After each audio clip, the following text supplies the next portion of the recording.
Barbara, you want to Hi, say this hi? is Barbara Klein. I'm with the Visiting Nurses Association and the Right. Children's and Family Health Institute in New Jersey. Excellent. Welcome. So going right down here, Alex? Hi, Alex Horowitz here. I'm a consultant to the Greater Rochester Rio in New York State. Fantastic. Rita, you're back with us. Hi. Hi, can you hear me? Yes. Okay, great. Hi. Sorry I missed the patient matching call earlier this week, but I'm Rita Torch today. I've actually been working on patient matching research, but I have a health IT background in general, and then I've been in health IT for almost 20 years. So I'm happy to tune into the calls and hear what's being done in this area and other domains. Thank you. Welcome. Thank you. Ash? Hey, hi. Hi. A little background? Can you hear me? Yes. Yes. Okay. I'm Ashrita. I am doing my master's in health administration at University of Memphis. Oh, great. Welcome. A lot of Memphis representation on the calls here. This is great. Kevin. Hey, Daniel. It's Kevin Driscoll. I'm with a newly formed company that me and two partners out of Texas started, Completely.ai. Been doing stuff, hearing a lot of great things you're doing, and then with the Mind Attack, and now with, Stewards of Change. So, cool thing is we're actually we're doing some stuff from an AI, machine learning, in the healthcare industry, both private and the government, and then we're actually we're starting a proof of concept with a school in the county I'm living in, and to maybe go towards interest-centric education or personalized education using student data, parent data, et cetera. So this topic was very timely. I'm glad to be on the call today, Daniel. Fantastic. Thank you very much. John Lansing. Hi, John Lansing with the County of San Diego. I work on a ConnectWell SD project, which does a lot of interoperability stuff too. Fantastic. Great. Glad to have you guys on the call. And Rich Folsom.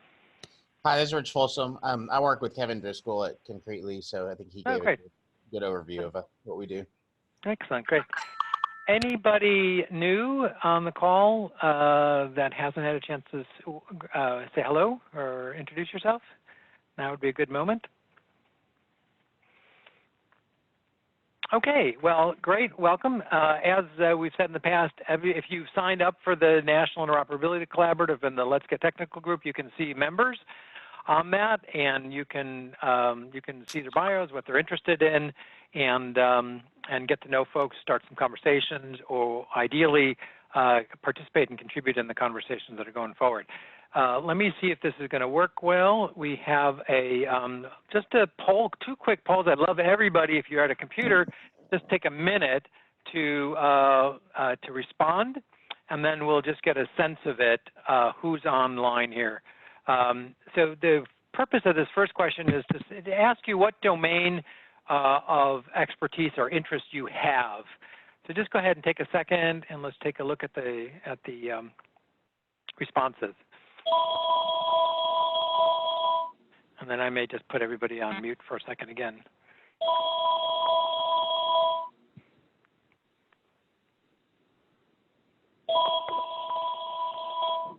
Okay, I'm going to mute everybody there. Okay, everybody keep going. A few more responses. Don't be shy. Going once.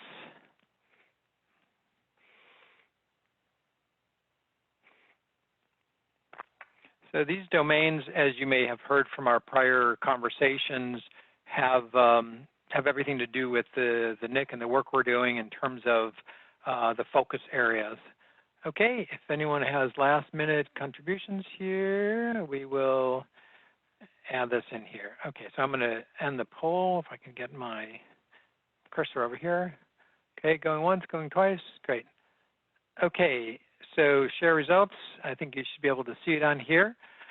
So we have a distribution, human services. We've got about 30% or 6 people from the human services space, about 8 people from healthcare IT, 3 folks from public health, 2 folks from education. I think that's underrepresented here. one person from public safety, and nobody from emergency medical response, and a few others, or at least one other right now at this point in time.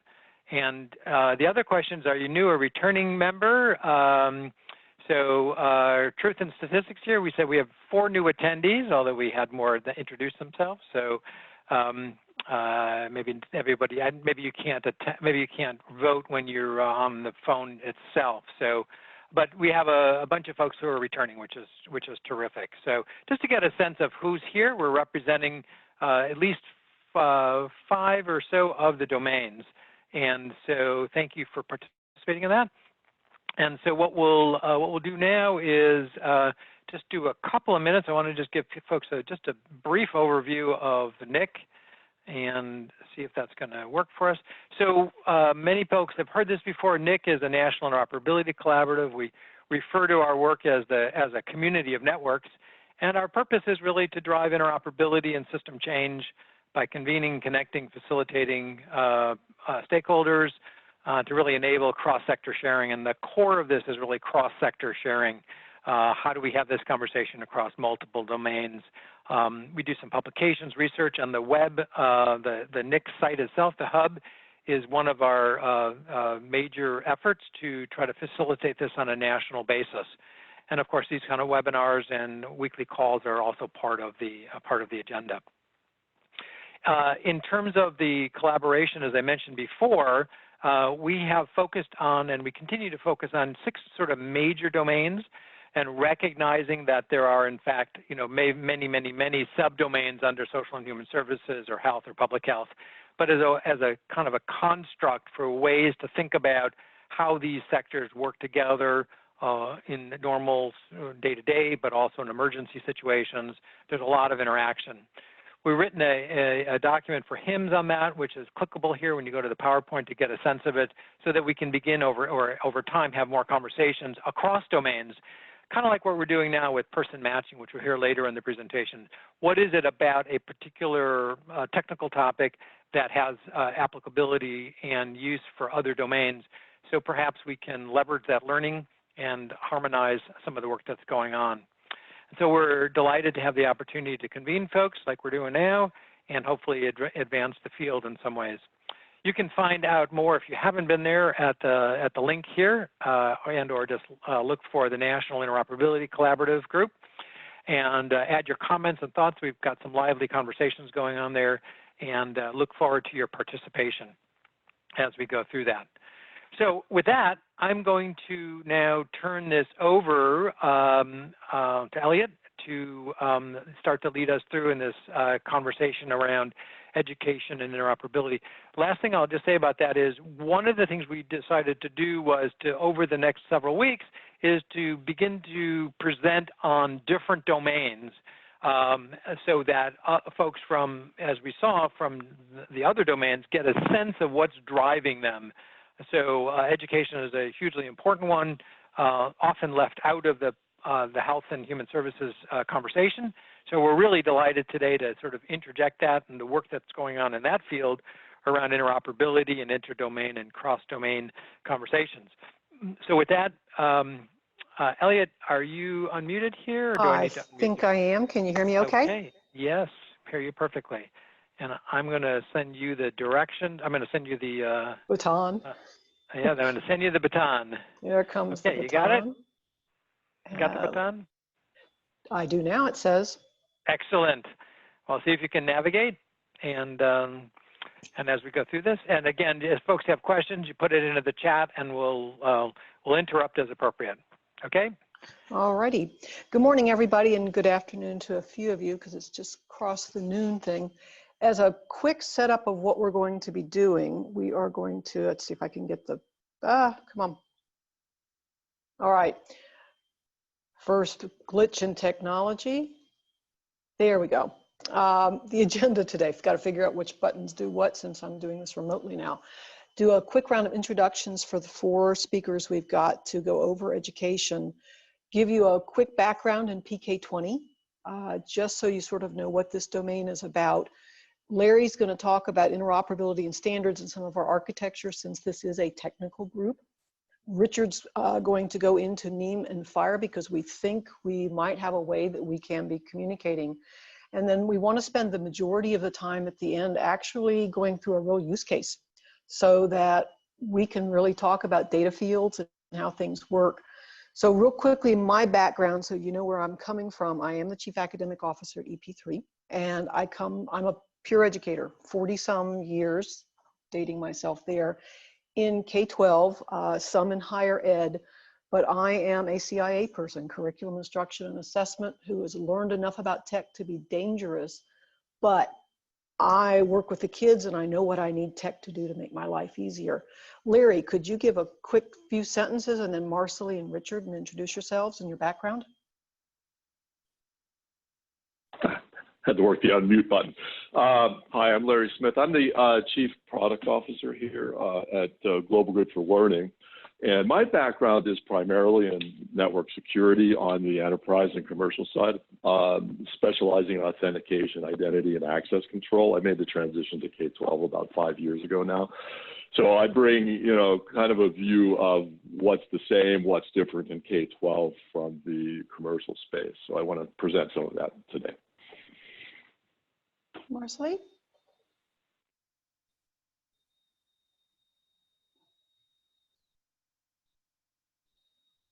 Marcely, you're going to have to unmute. Okay, I tried. There we go. Oh. We got you now. We hear you.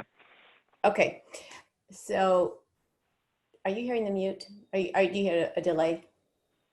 No. No, okay. We're good. Oh, yeah, I do. All right, well, my name's Marcely Hancock, and my background is around children health and wellness in digital environments. So it's a crossover between health and technology. And I just want to reassure people, I go deeply into compliance around data, children's data, student data, mental health, substance use. So when we're talking today, I don't want people to feel like, oh, it's just somebody who's got her head in the clouds, and it can never happen, because there's new technology that's available now that wasn't available even 3 years ago. So there's new approaches that we haven't had before. So I'm really excited about talking today about how we can help each other without having to give out all the files, which we're never allowed to do. Well, almost never. Perfect. Richard.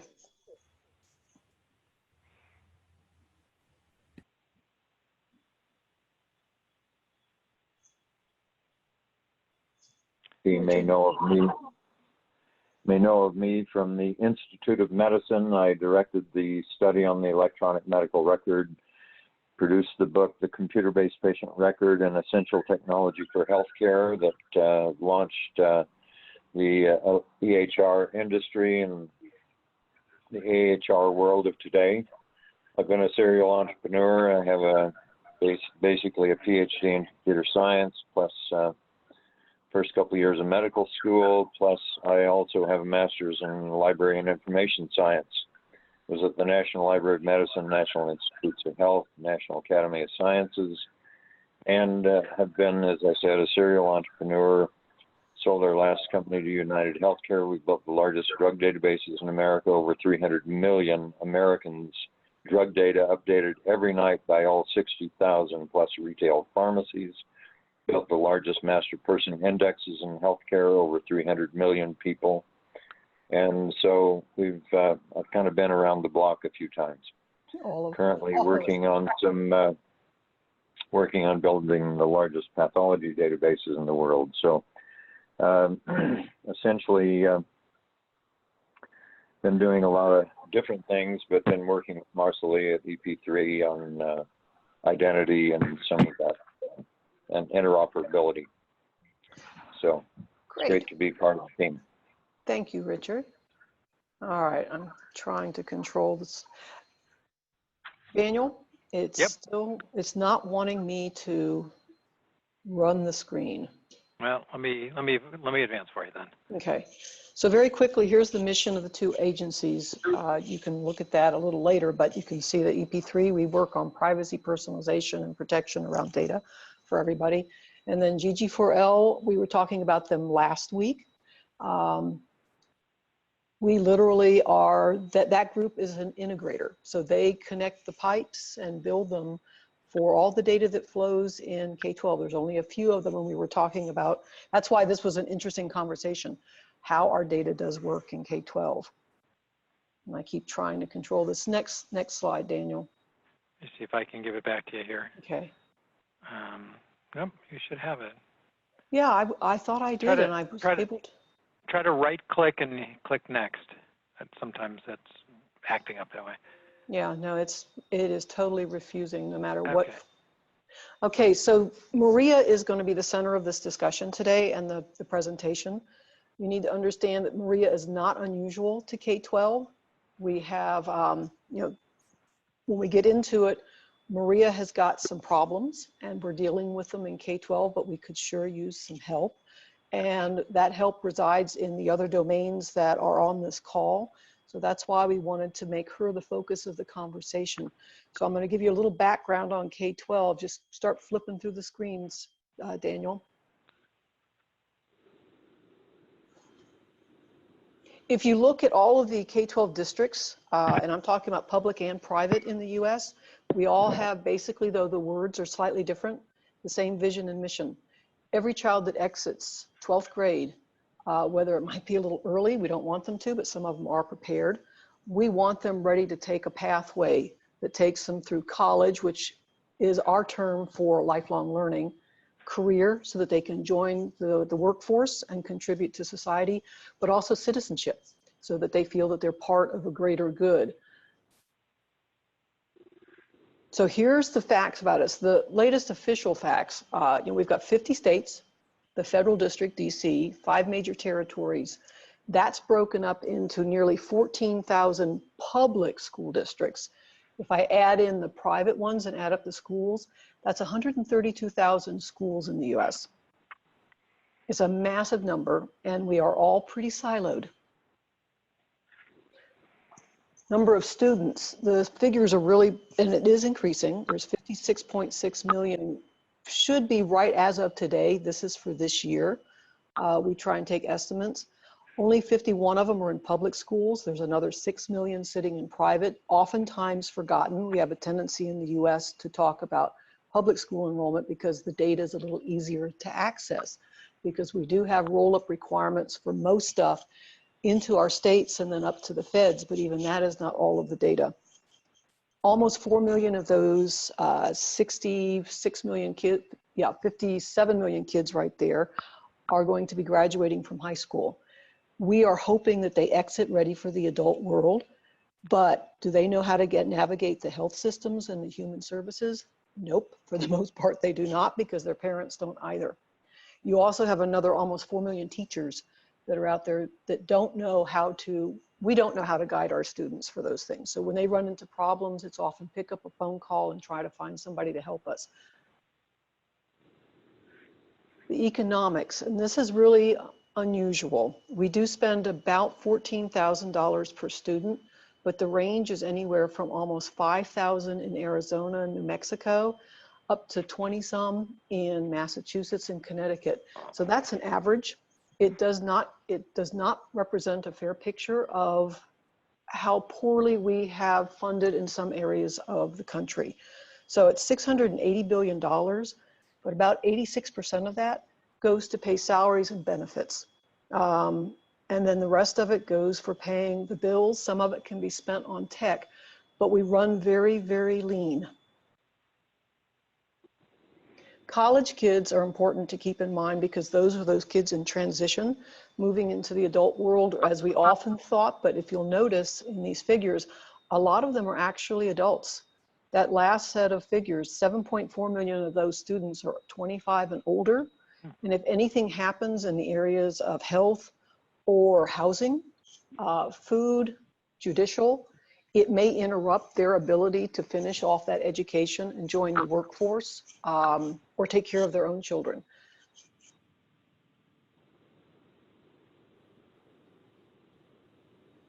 Important to note is some of the commonly held beliefs that we have in education match perfectly with what every other domain is and what we're all trying to do for our citizens. We do know that healthy children learn better. We do know that wraparound services are critical. We can't do it all in K-12, or we have a lot of children that need to see the doctor for glasses, hearing, medications because they have got, learning disabilities. They have got cancer. We deal with that all the time. We do try and involve families, but if a family is being challenged with poverty, housing needs, loss of jobs, the judicial system, we try and cope and wrap around that child and the family because it's a unit. Children can't learn if the family is being stressed. We are heavily into data-driven decision-making, finally, but many of us still couldn't tell you the difference between an X and a Y axis. So we actually need for data to be presented in ways that we can use. We all get it in university, but most of us don't remember it. And student and staff safety is paramount. And all of the things that are in the other determinants do have an impact on that. But the bottom line is the student comes first, not the parents. We're there about the kids. And that drives a lot of the decisions that we make, especially around data and privacy. So we have a problem. And we're hoping that interoperability across the domains can help us solve it. Larry's going to talk about interoperability within the domains, but we need to work with you all and want desperately to, because we've got our children, we've got the impact of the social determinants on them, and we're all very cognizant of it in K-12, but you've also got the environmental factors. A school shooting, a hurricane, mess everything up. So we're hoping that by having access to other information, not around all kids at all times, but in specific instances and certain fields, we'll do a better job of teaching and learning. And if we can keep the kids stable and help the parents, that helps everybody. But we don't know oftentimes what we don't know because we don't see the other data. And I'm going to turn this over to Larry. Larry's going to go, since this is primarily a technical group, he's going to go into how we actually use data, transmit it, so that we can have some of that technical discussion so you can understand some of the factors that we're up against. Hi, everybody. I thought I'd spend a few minutes talking about the practical operational environment in K-12 school districts. K-12 is a challenging environment. And the IT folks in K-12, I mean, they do really wonderful jobs with often very limited resources and a lot of pressure. So I just wanted to paint that picture a little bit. So in general, school districts are tactical organizations. They have to prioritize the day-to-day activities. There's not a lot of people thinking about the future, thinking about grand thoughts, researching standards and those kinds of things. The kind of job that I have, so people are just trying to keep the wheels on the bus every day for the most part. And when they get that done, if they have time, they can look at something else. I think Elliot touched on this. You don't find a lot of deep dive data specialists in school districts in general. There's always exceptions. There are school districts that have really smart people in various areas, but they're few and far between. The average school district in Middle America does not have a deep dive data specialist.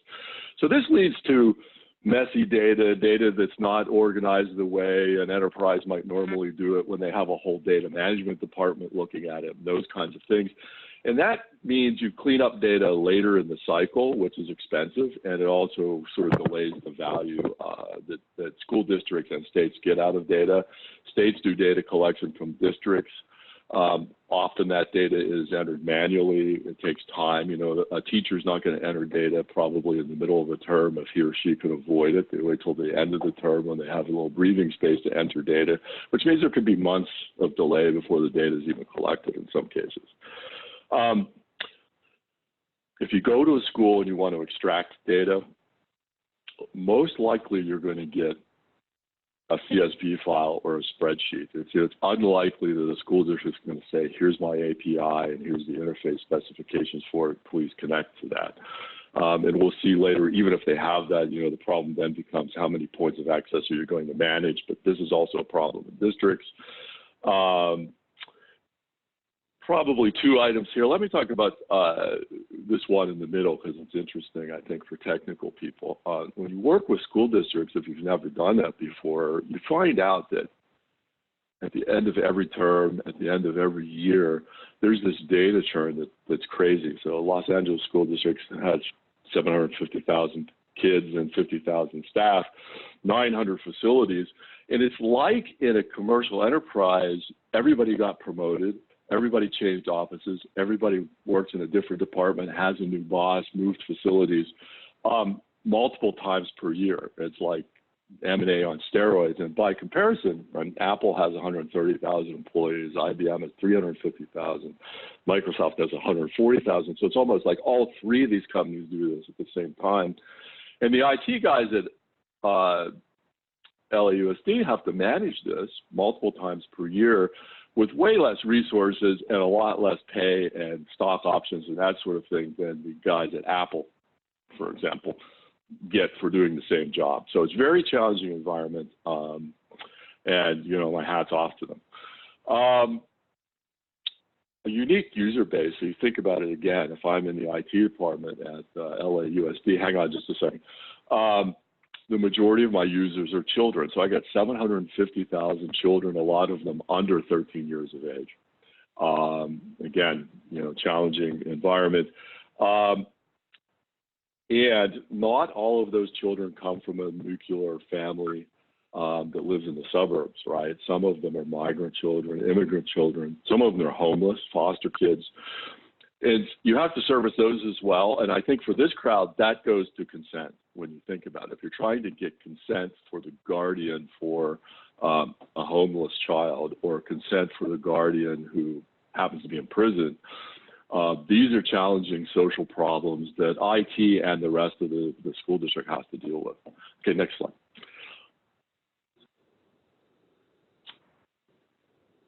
Thank you. On the right-hand side, there's some of the standards and regulatory bodies that we have to deal with in K-12. And you'll see it spans some folks who have different technical standards up at the top to some government organizations down at the bottom, including 50 state departments of education. It's a lot to track. So nobody would argue that standards are bad, that industry organizations are bad, that regulations are bad. They bring compatibility, they bring compliance, they bring safety, they bring security. K-12 has some unique challenges. One of them is for understaffed school districts, this is a lot to track already. So staying on top of the stuff is challenging for school districts. It's also challenging for K-12 vendors. The vast majority of K-12 vendors are pretty small businesses with not unlimited resources. So they're not Apples and IBMs and Microsofts. Every one of these certifications takes time and money, and they have to balance, am I going to do a feature today that will increase my revenue, or am I going to go get another certification? The other thing that's happening in K-12, and we did this too at Global Grid for Learning, everybody new comes along, wants to create something like a privacy pledge and get people to sign it. So now everybody and their brother wants you to sign a privacy pledge. I mean, how many of these things can you even sign? So it's starting to get a little bit out of control. It's good, but what happens is all these organizations operate in a silo. They don't always know or think or even want to deal with what's happening in the other organizations. And some of the standards organizations almost have a lock-in mentality. So it's interesting, right? We're talking about interoperability. We create interoperable standards, but then we say mine's the only standard. So we battle all of these kinds of things all the time. It's kind of very parochial sometimes. We battle that as a vendor. We have an interoperability platform to try and address some of this. School districts have just a really rough time juggling all of this stuff and getting their day-to-day jobs done. Next slide, please. Larry, can I just interject for 1 second here? This Sure. is Daniel. We've been having a number of conversations around about standards and the jockeying or the negotiation around which standards and the like. So it's interesting for you to say or to talk about that within the education arena, and maybe just elaborate that on just a little bit, because I know that's something within the health space and the human services space. We've been having some excited conversations around that. So any more insight into kind of harmonization or alignment around that at all? Well, I would just give you, just one example, let's say, of the challenges. So the EdFi people, which are great people, they make this nice database that's aligned to a common data standard in education. Everything's fine there. It's open source. It's a wonderful thing. But, we're the interoperability guys, so we have a discussion with them. And their view is, well, if the entire world was EdFi, you wouldn't need any interoperability stuff. Right? So, so it's just impractical, and then the next ones down, are IMS Global. So they make various kinds of interface specifications, and they mostly have the same view. Well, if the entire world was EdFi, we wouldn't need any interoperability stuff. And so there's two problems with that. First of all, let's say even if it all was, still, if you're managing 50 or 100 different points of connection where you're sharing data, you need to manage them somehow. It's not you're going to give everybody and their brother the API specification and just let them connect. And the second part is, come on, we're talking to everybody on this call today, right? Not everything is going to be an education interface in the end, right? There's healthcare interfaces that we're talking about here and various other kinds of interfaces on the business side and everything else. So, but this, a lot of them, they're looking for membership. They're looking for membership fees. There's a lot of reasons why this happens. So it's not just this pure play, peace, love, and interoperability. There's motivations for everybody. The government institutions, they're the same. They're departments. They have things they have to do. And everybody looks at their silo. But these organizations don't talk amongst themselves very much.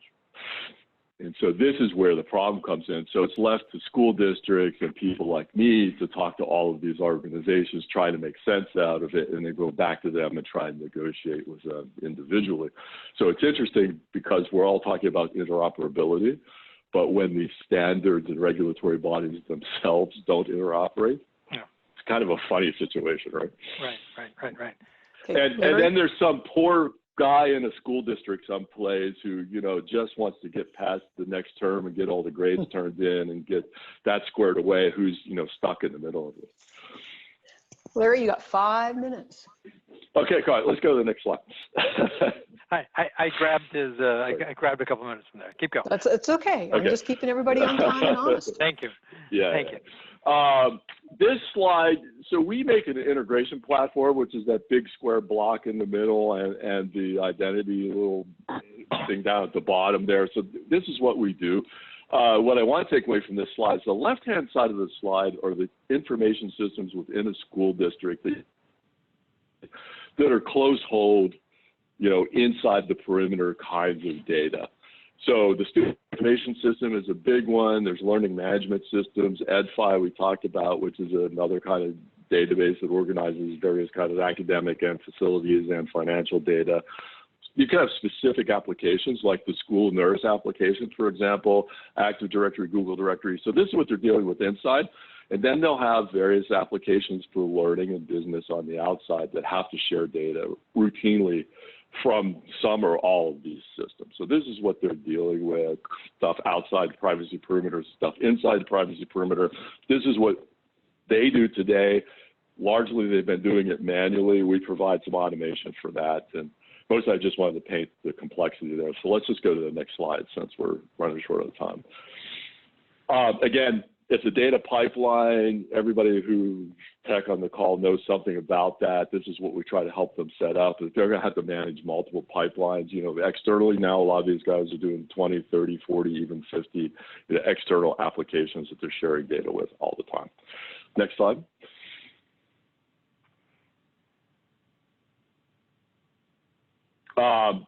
It's important to aggregate administration and governance, which is another thing we do. You can see here just in this thing, they have 32 different points of interface.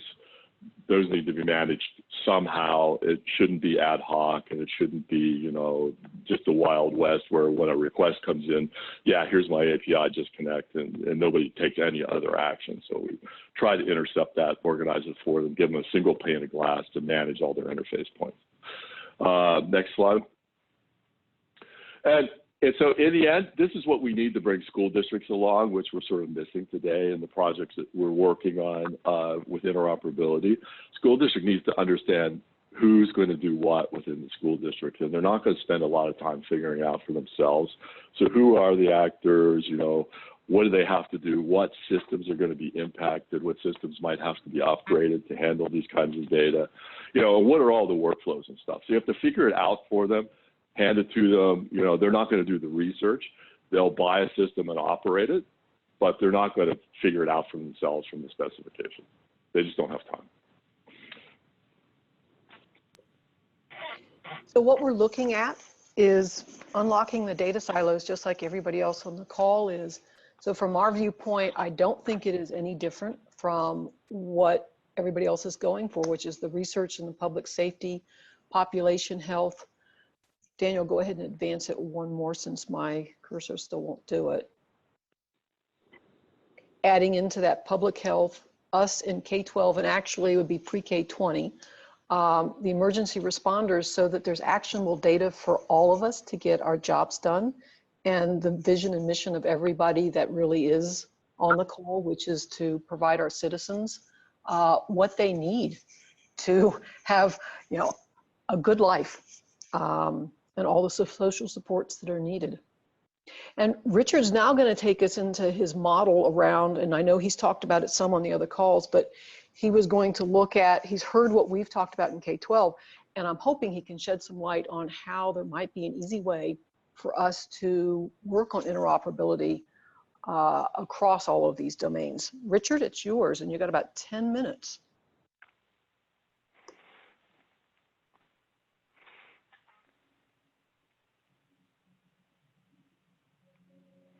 I'm wondering if we got to unmute Richard.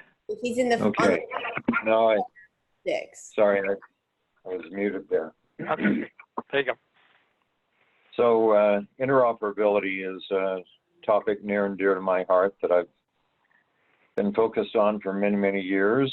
And I come at it, though, from a very, very, very different perspective than almost anybody in health IT that I know, and identity in other areas. Being a librarian, as I am, and doing research at National Library of Medicine, Library of Congress, and other interesting places, I come at it from the aspect of this statement is so true. And those of you in health IT are familiar with HL7. HL7 is a tool for getting an envelope of data from point A to point B. The question is, so what exactly is in the envelope?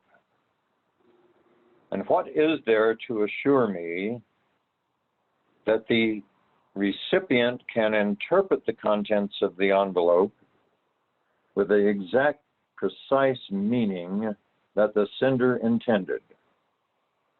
HL7 doesn't do it, FHIR doesn't do it, nothing does it today. The root of the problem is in the data, and so few people understand that.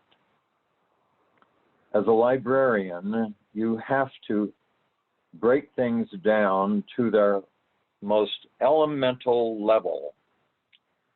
Librarians have done a few simple things like categorize all the knowledge of humankind.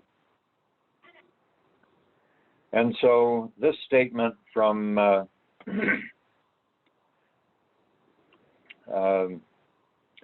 Coolins is really quite spot on, that as long as the data, in order to do anything practical with the data, there has to be a firm, agreed upon understanding of the data's meaning. And so, as I've worked in this area for many, many years, I've said the root of the problem is you have to map the data as it exists into a atomic level data structure, whereby you have removed the ambiguity in what any single piece of data actually is. So, for example, I've been working with many organizations, but you would think that something as simple as a person's name would be a simple problem. So I have provided a structure via C2D2. I call it, because of my medical emphasis, the Composite Clinical Data Dictionary. It's a composite because it takes every data element in any data dictionary that you can ever get your hands on, from the VA to the DOD to the Ministry of Health of Australia, you name it, and put those in a non-redundant way, define them into this infinitely extensive, literally infinitely extensible data structure at the atomic level. By the atomic level, I mean, and this is patterned after a very successful worldwide standard I helped to create in the library world called Mark 21 for the 21st century. And so, back to the personal name example, I use it because it's a field, a data field that almost anyone can understand and mistakenly think is quite simple. We're the only ones that could take and accurately represent the Hispanics with their 8 middle names. So you tell me, if I cannot record completely and accurately a person's name, just their name, have I really identified them? I would argue no. And therefore you need an infinitely extensible structure into which I can record any name in any language, in any culture, in any period of the world's history. This structure supports exactly that. Just as one example, and we have to be able to take data from anywhere, map it to this atomic level data structure, and then we can actually store that data as shown here in the blue text in the yellow box, where we might actually store the now unambiguous data at this atomic level structure, or we could just transform it through this atomic canonical level data element structure, C2D2 or C squared D squared, I sometimes refer to it, and then take it from there to any target system that needs to assimilate or consume that data. I can go into lots and lots of examples. And so when I presented this, for example, to Craig Mundy, the head of research at Microsoft, with a PhD mathematician with him a few years ago, they looked at each other and said, I think he's solved a problem we haven't been able to solve in 25 years at Microsoft. And the mathematician said, yeah, and there's nothing medical about it, which is exactly true. So being able to remove the ambiguity in the data will let AI algorithms, quantum computing, I'm working with people in that realm right now, that will be able to leverage the data in far more elegant ways. It's the fuzzy data whereby we're really screwed. So as long as the data can be interpreted in multiple ways by multiple people, we haven't really solved anything. Any of the standards, and by the way, I've been working with Graham Grieve, the father of fire in Australia, and he agrees and understands what I'm talking about. Most people don't have any clue what I'm talking about, actually. but I come at it from a very different perspective, being actually a librarian as well, and a computer scientist. So this is a mechanism that we've been focused on and exploring and actually using in master person indexes and so forth. So that, I hope, begins to make some sense. No, thank you, Richard. To me, it does as a non-tech person. It's like we can talk to each other. If we can talk via the elements and it's not going to impact all the policies and the laws that I'm restricted to in pre-K 20. So that's important. It says that there's a hope. Now we just need to get everybody in the same room like this group. Marcely, could you lead us through Maria, and maybe this group can start to talk about how we can all solve Maria's problems and support her and her family. By the way, let me, I'm glad you used Maria, because in building the largest master person indexes in healthcare, over 300 million people, when it comes to HIPAA, you can ill afford to get the wrong one. Mm-hmm. We called it the Maria Gonzalez problem because there are more than 10,000 Maria Gonzalez's just in the LA basin. Okay, identity match. Okay. Identity is going to be super important here. And I remembered Richard's the one who told me this story, and so I didn't remember it was not Gonzalez. So I've been saying Gomez. And I wanted to just give a little background and setup here. I worked with the principal, who was one of the very first one-to-one schools years ago during the hurricane. And her school, they just passed out the devices and they didn't have them very long. Hurricane Katrina hits, there was no school to come back to. And only the students that had their laptops could be found through the school system, and they could get registered into other schools because they were all over the country. They went to live with grandma in different states. So when there's a national emergency, it is very complicated to get students enrolled in another place. And we've experienced this in California many times over the last couple of years. If a school burns down and has their data on a local network, which actually there's still quite a few, everything goes down with it. And when you're in a fire, it's not like an earthquake, you don't get anything back, it's gone. And getting another identity and being able to apply. So if this happens when it's time for you to apply for your scholarships or apply for college, how long does it take before you have an identity that then you can also have the school recommend your records? And in 2 nursing facilities in one of the last fires, fortunately they got everyone out, they got all the patients out. It was really close, but they didn't have 1 stitch of identity, no patient identity at all. And when you're in a situation of emergency like this, unless someone's bleeding or has a broken bone, you can't legally do anything.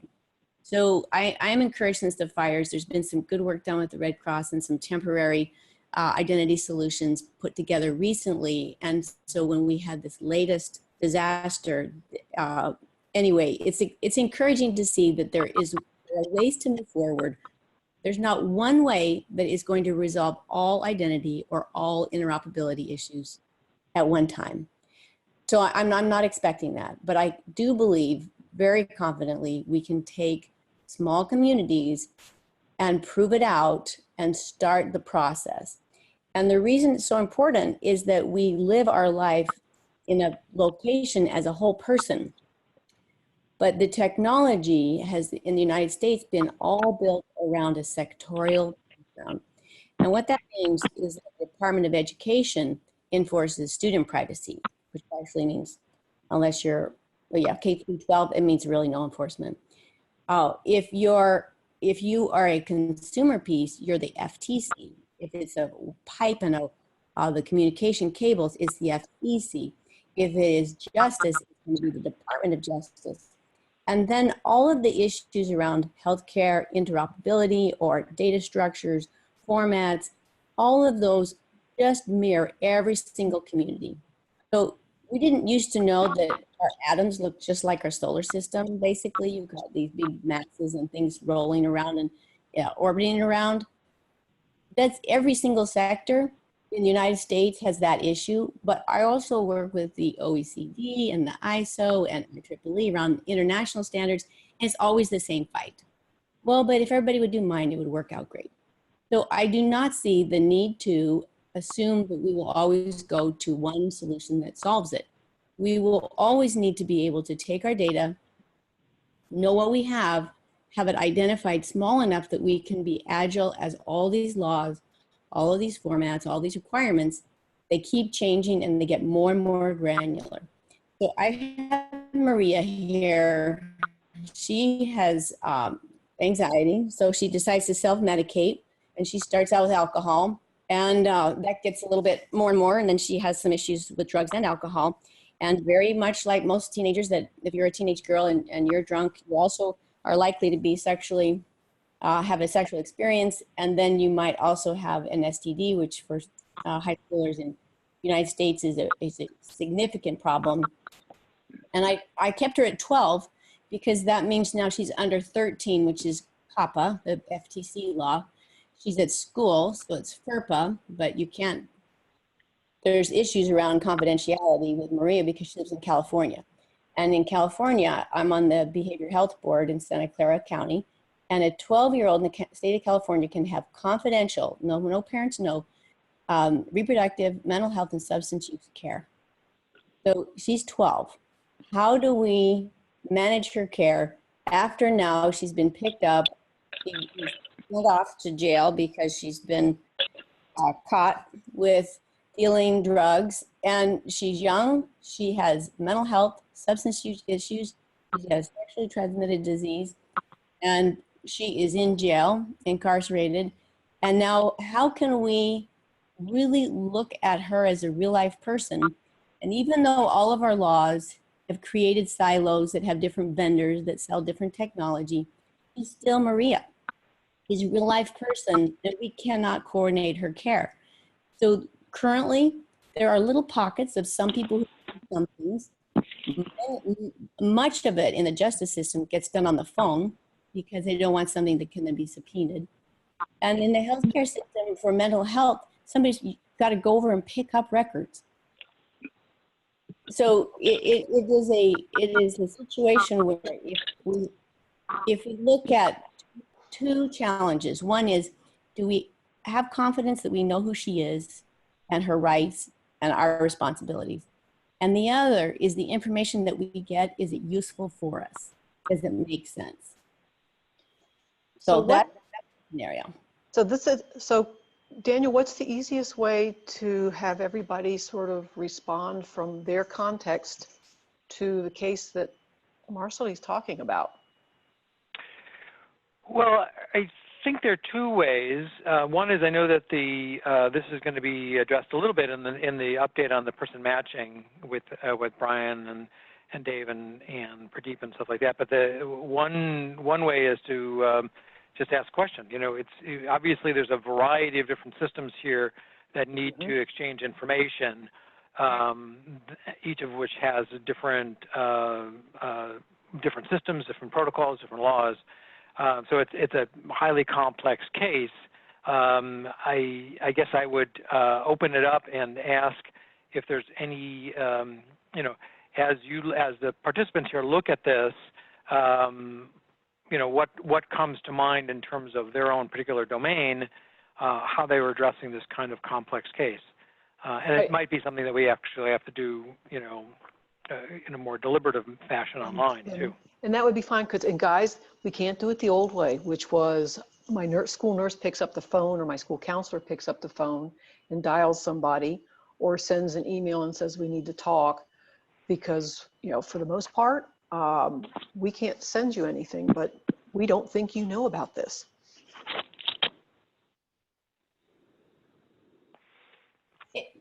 Daniel, it might be a good time to have the technical group and have Pradeep talk about what he's working on. Sure. Yeah, we can get into that in a second. I just want to leave the door open for just a minute more as folks are addressing, you know, sort of processing, you know, the challenges within education. You know, from my vantage point, they look very similar to other domains in terms of lots of different standards, different technologies, a lot of granularity here.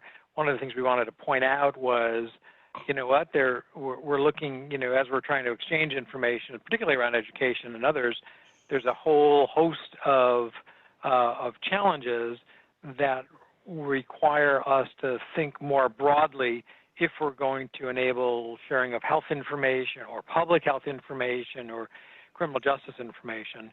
And Richard outlined a very granular, detailed approach. You know, I'm curious about other domains as they think about standards that are out there. And is it a standards question? Do we need the, you know, sort of the granular atomic approach to this, or is there existing standards that can actually accommodate this? Is FHIR a way to go? Is NEEM a way to go? Are there other sort of, I think I put the comment as, you know, is Esperanza, you know, do we need a common standard that goes across all of these? Well, and I'll take it up to 60,000 feet. As an educator, tech for me is, I want technology to save me time. And in the case of Maria times, the clock is ticking. Save me money, because I can't hire more people. I don't have any more counselors in the budget, but make me more efficient and effective around supporting Maria and her family. So that's why we threw this use case out there. Anybody have any comments? Yes, you know, I would add, I'm sorry, go ahead. Go ahead. No, I would just add, you know, from the K-12 tech side that, you know, as you, let's say, impose more standards, or you want a system that didn't previously store health data to store health data, you want to be careful what kind of delays you enter into the system before you can move forward, right? You know, if you go to me as the product guy here and you say, now I want you to handle health data, that's great, but I can't do that overnight, right? I'm gonna have to fire up a whole engineering team to go understand what that means. And I don't know, maybe my legal team, you know, what does that mean to me in a legal entity? So it's not something I can prototype in an afternoon necessarily, so. And sadly, there are no silver. I mean, I can prototype it, but I can prototype it, but I certainly can't deploy it, right? I mean, this is. And there are no silver bullets, because we're crossing multiple domains, multiple standards, each one of which may have their notion of how to solve the problem, but which aren't aligned with everybody else's notion of exactly how to solve the problem, which is why we work. I mean, I would say, like, the actual technical detail of that, assuming somebody specified it, I think this is where we're okay. I mean, you know, our platform maps to different standards all the time. That's what we do. So the actual mapping and extracting of data could happen pretty quickly. The legal ramifications of all of that and getting everybody to sign off, including a school district, to handle sensitive data they're not currently handling, will just be, you know, it's a process kind of delay. Maybe versus that, more than a technical delay, assuming the standards already existed. Noam, did you have something to say?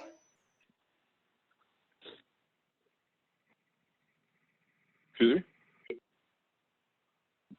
Yeah, I think, Noam, you were going to say something, or others? Yeah, I have a couple of comments in sort of two sections. So what we're looking at on the screen isn't really a use case. It's a user story, because what I can't get from this use case is, okay, I understand this little girl's situation, but this doesn't tell me what you're actually trying to achieve. So, you know, I don't know what the it is that you're trying to achieve. Are you trying to give her reproductive health advice? Are you trying to get her seen by a physician? Are you trying to give her mental health counseling? All of these, none of these. So you know, I could guess what some of the information implications are from this use case, but it would only be a guess. I don't know what you're actually trying to achieve with this child. So there's a limited amount that I could say about it. The other thing that I'm curious about, you know, I do most of my work in public health. I do a lot of work in immunization, which does bring me into contact with schools a lot.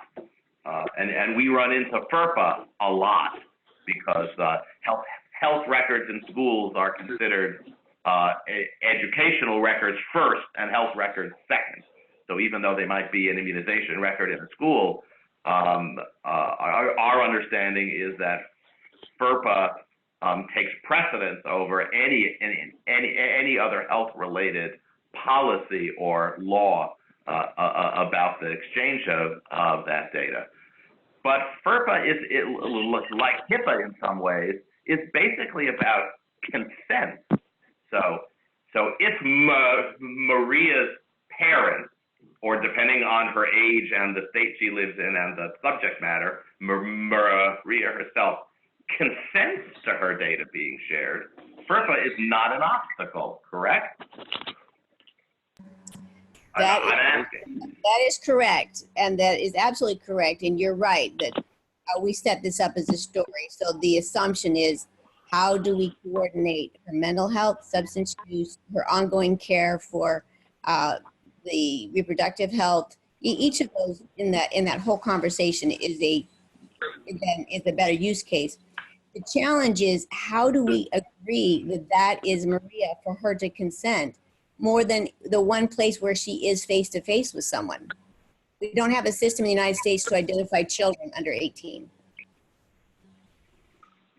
Well, but you have a school registration process where parents are presented with piles of stuff every year to sign.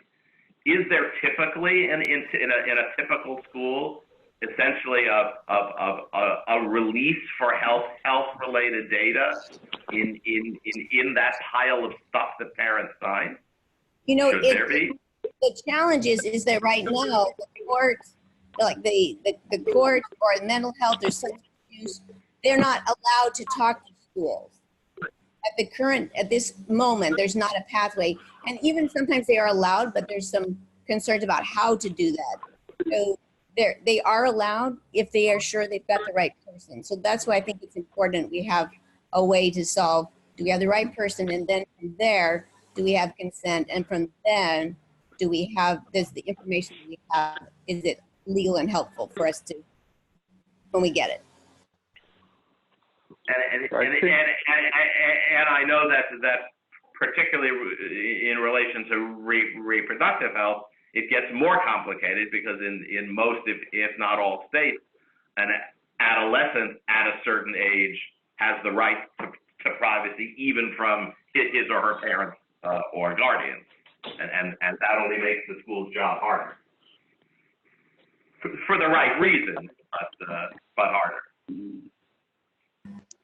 Thanks. Great. I think I'd like, can I pop in here, Daniel? Sure, go ahead, Paul.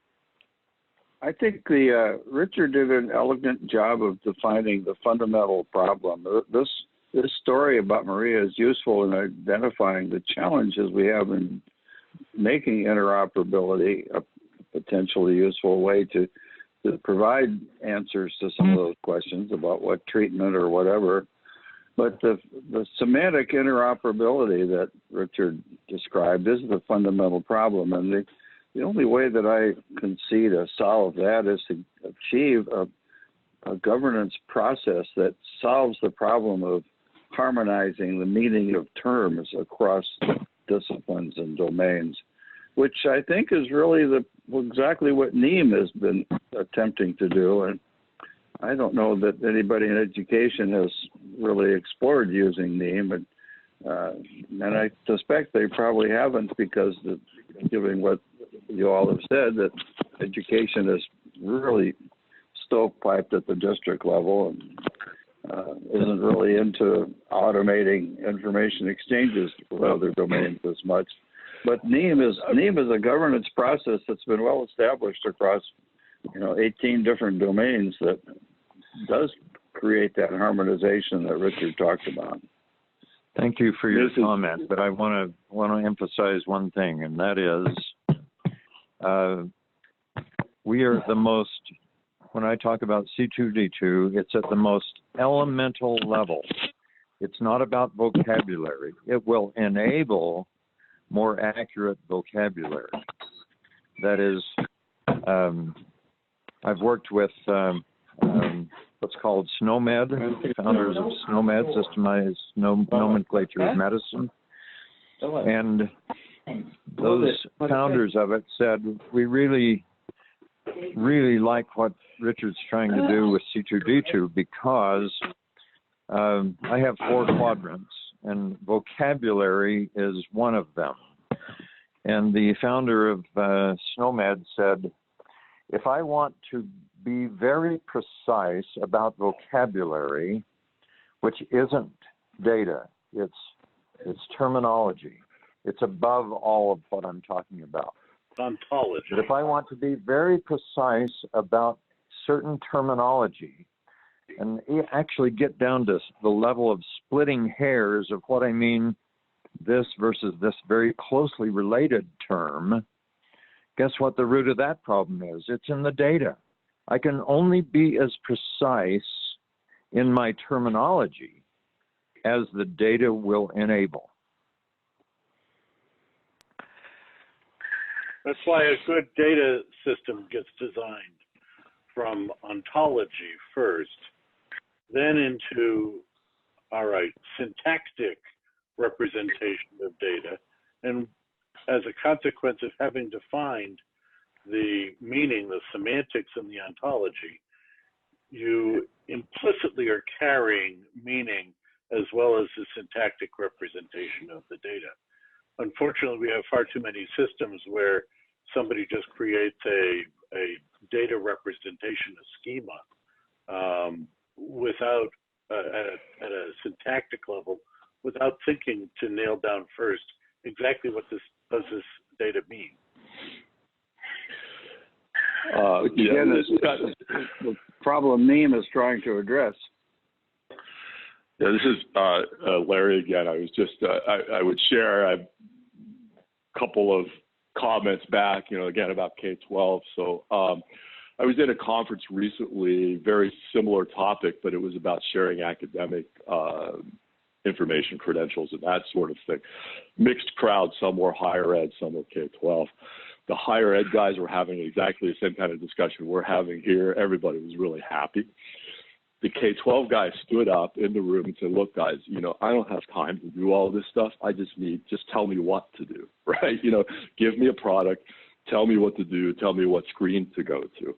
So I think this is the split with K-12. So to be K-12 ready, we have to distill this to some kind of product, some kind of simple exchange that you can explain to people and say, just do this. And, they won't engage in whether it's NEAM or C2D2 or whatever, that won't happen. So it's up to, either consultants or product people or something to do that in general.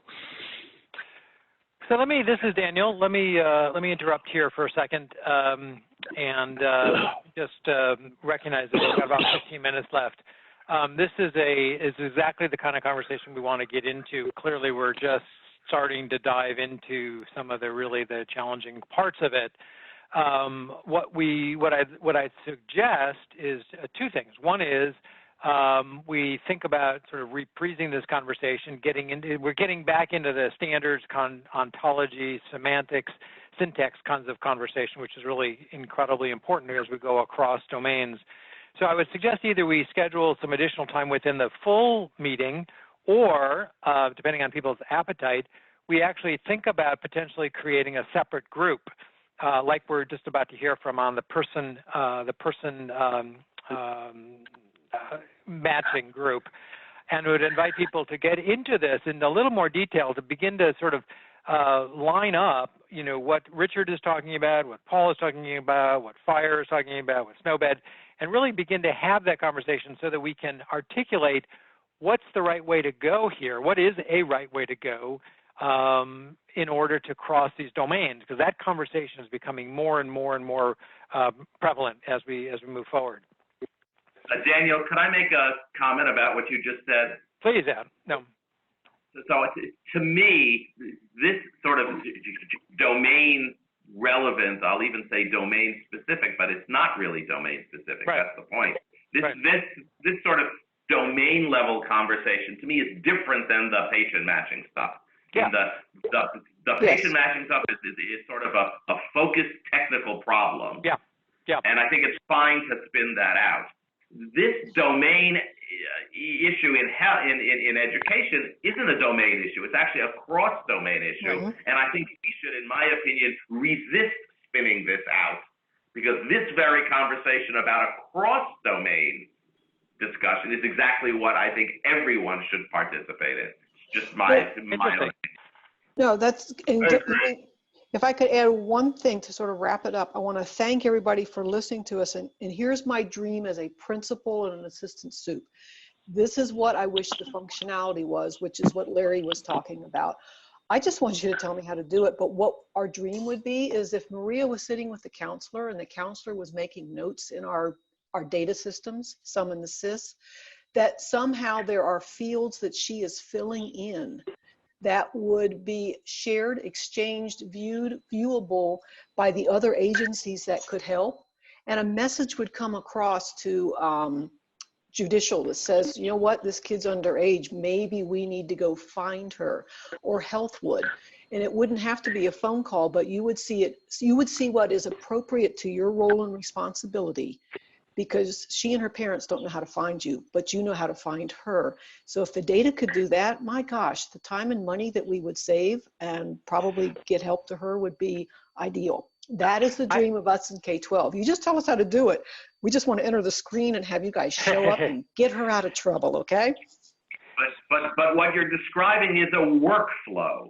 Yes. And it's actually not even so much about data initially, it's about a workflow. So you've got to describe that workflow. What's the problem that you're trying to solve? What's the data involved? Where does that data come from? Where does it need to go to? Then those of us who are technologists could potentially craft solutions for that. But without the sort of workflow description, which is what a true UML use case description is, right? It describes the workflow that you're trying to achieve. There isn't much we can really do with that. Oh, Marcelly and I can write those, and you know, they are definitely out there. We can do that. I have a suggestion here. But no, I think you brought up exactly the on-target point, which is the cross-domain work. And the intention of focusing on a domain like education was to stimulate that thinking, especially across to other domains. And I'm beginning to think of this in metaphorically like an orchestra, right? So we've got the piano is starting, and then the flutes come in and the brass come in, and we're starting to add to it based on a little bit more knowledge about what's really driving education. You're hearing just tell us what to do versus let's create a new standard. So my suggestion is the following, and maybe this is the way we can continue this, because I agree, while the tendency is to drive this into a separate group, the cross-domain stuff is exactly where I think the real energy and power here is of this work, is potentially over next week's conversation, which I think may focus on public safety, is if we can have maybe a half-hour section on public safety to kind of outline some of the key the key drivers of that, and then revisit this idea of cross-domain, bringing back in education and bringing back in some of the standards conversation. We can continue that with what you're pointing out is like, what kind of use cases do we need to make progress? What are the workflows? What are the standards? How do we actually have a cross-domain conversation? What are the handles we need to have in order to communicate that to people who don't necessarily speak that same language? Hey, Daniel, with 8 minutes left to go, is there any chance that we can get into the status of the work that we have been to do? Yeah. I'm going to turn to that. Interrupting, but no. I was going to turn to that. It's exactly right now. So, and then we'll tee that up, and then we'll invite people who want to sort of do some preparation on sort of the merging of these things for next week. We'll invite you to join that conversation. So go ahead and take it away. I agree. Hard to interrupt the conversation here. Dave, you want to? We do have 10 minutes or so, so we just need to expedite this a bit. But we want to call attention to the good work that has been going on as our first project team. Sure. And Pradeep, if you wouldn't mind starting it out, I would appreciate that very much. Sure, absolutely. Yeah. Thank you, everyone. Happy Friday. So quick updates about the project matching project team updates so far. The core team has met 3 times to discuss about the person matching topics, and we have been refining the original template to compare different person matching approaches across different domains. And this template will be updated going forward based on an identified use case. And also the team has been discussing about refining the goals for the project team, as what would they be, and how would we align them to the topics that we are discussing right now. And Dave, would you like to take from point 4? Yeah. So what I wanted to mention is on point to what Noam was saying and what Daniel was following up with. I think when we look at person matching, it's a fairly well understood process in a siloed environment where you have access to all the data. But my background experience is more in the healthcare domain, and previous conversations that we've had on Let's Get Technical, we're talking about how we could possibly leverage what's happening in healthcare in the rest of the domains as well. And what's happening in healthcare, and it's really becoming a very big thing, is an initiative called FHIR. Stands for Fast Healthcare Interoperability Resources, but it basically boils down to there is a URI, in other words, what looks like a line on the top of your browser or universal resource locator that points to all of the records. So instead of having dozens or maybe a few hundred systems with large databases, we're going more into an environment where anything that can have an access or an address on the internet could be used to store your data. And there's a lot of value associated with that. The concerns that I have as we get into name matching is that as we start to go across domains, the problem becomes, in my opinion, very much more complicated. So if all of a sudden things like K-12 start to have records that are in a URL format, if you will, accessing all of those to find the name matches is a much more significant problem. So we're looking at how could that be approached if these are not going to be large databases with many records in there, but a much more distributed system. How can we possibly do the name matching? You know, an example could be in K-12, if a kid transfers from this school district to that school district, but they misspelt his name over there, then how do we consolidate that? So we're looking at what technologies could be used, and Richard may have some ideas for me there. And can it be implemented using APIs, application programming interfaces, so that you can have a much more fluid approach to being able to merge different technologies to solve this problem? I have already started to reach out, and I noticed that some of the folks from Concretely AI are on this call.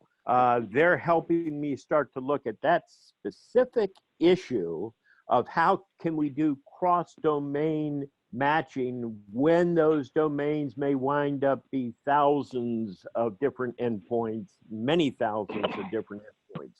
So it's a problem that doesn't really exist yet, but within the next year or two, it certainly will exist. So I'd really appreciate any insights from people or participation from people to bring new ideas to that, because it's not currently being addressed, in my opinion. Dave, this is Brian.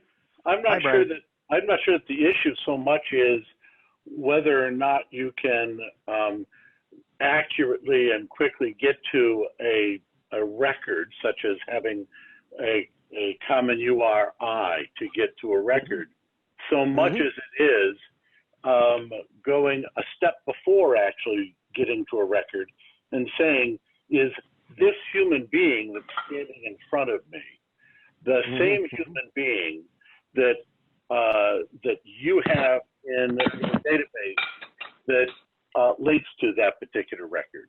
An example being a previous partner of mine had a common, what turned out to be a common name for our area. There were 5 people with this particular combination of first and last name in our local health food store database, which was always a little amusing, but not disturbing until she showed up at her gynecologist. You know, they put what was presumed to be her records in the little holder on the door. She went into the exam room. The doctor walks in, grabs that chart, looks at her and says, "Huh, you're not 7 months pregnant." Turns out that another, one of her doppelgangers with the same name, same approximate age, was in the exam room right next door to her, and they'd gotten the records confused. An easy enough thing to do electronically as well as with physical file folders.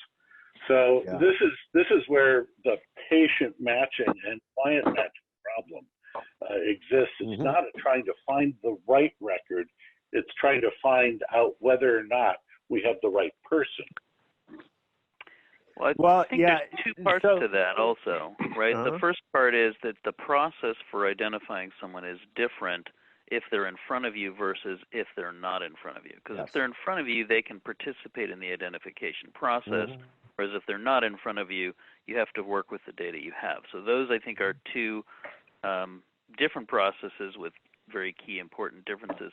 But the second piece is that this is the other reason why, rather than having to look for, you know, do we need additional identifiers, we need to use the existing identifiers in ways that are helpful. So if we had identifiers in the process that talked about weight, for example, and that was part of the intake process where they looked at those key identifiers, then it would have been very easy right away to identify which patient, you know, was the approximate weight based on the other things, or the approximate height, or the approximate skin color.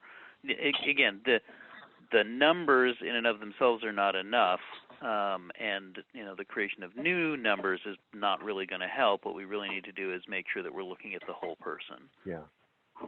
Well, the other issue, especially in the human services realm and educational realm, is sometimes you're dealing with very young people, children who are 5 years old, who may very proudly know that their name is Cindy Lou Who, but you know, you have no other information if this, you know, poor child is just entering the foster care system because of some deadly accident. And is that Cindy with an I? Is it short for Cynthia? Is Lou, L-U, or short for Louise? Who has, I happen to being able to and I want to be really respectful of people's time here.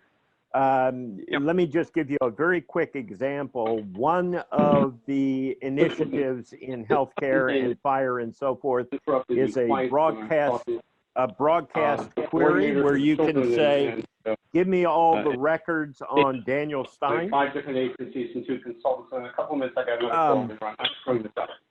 Anyhow, you can keep your phone what I would invite people who see the issue, who see the problem, to reach out to Pradeep or myself or Daniel and start to engage in it, because we're about to go in the healthcare domain, and then other domains I'm sure will follow with something similar to it. Very, very distributed system. And then the person matching becomes a much different problem. So let me, thank you, Dave. Let me just make a final comment here, because we're at 1:30, and we never got to any of the slides that we were. Yeah, exactly. So what we'll do here, we'll start off, and we wanted to do an update. I did the quick note here for those remaining is there has been good work going on to try to sort of wrestle this to the ground. And what we'll do is we will start next week's conversation with an update on that and the progress that will have been made, and we'll announce more of that on the hub itself. I know that some people have been in. Some people have not necessarily noted that.